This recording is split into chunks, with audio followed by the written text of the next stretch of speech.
சூப்பரான தேங்காய் பர்ஃபி எப்படி செய்யுதுன்னு பார்க்கலாமா? அதுக்கு அடுப்பு மேலே ஒரு கடாய் வச்சுக்கோங்க. 3 கப் அளவுக்கு தேங்காய் துருவலை சேர்த்துக்கோங்க. இந்த தேங்காய் துருவலை நல்லா வந்து லைட்டாக வந்து பொன்னிறமாக வந்து சிம்லேயே வச்சு நல்லா வதக்கி எடுத்துக்கோங்க.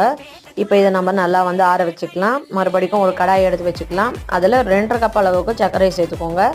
1/2 கப் அளவுக்கு தண்ணி சேர்த்துக்கோங்க. இப்போ இது நம்ம ஒரு கம்பி பதத்த அளவுக்கு இந்த பாகை வந்து நம்ம வந்து காய்ச்சணும். ஒரு கம்பி பதம் வந்த உடனே நம்ம வறுத்து வச்ச தேங்காய் துருவலை அதில் நம்ம சேர்த்துக்கலாம்.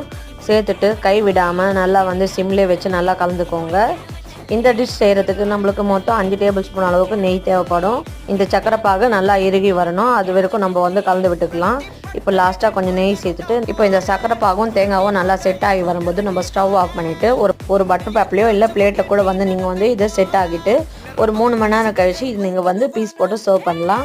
இதோட ஃபுல் வீடியோவும் கீழே லிங்க்ல இருக்குது, கண்டிப்பாக செக் பண்ணி பாருங்கள். மறக்காமல் நம்ம சேனலுக்கு சப்ஸ்கிரைப் பண்ணிக்கோங்க. தேங்க்யூ.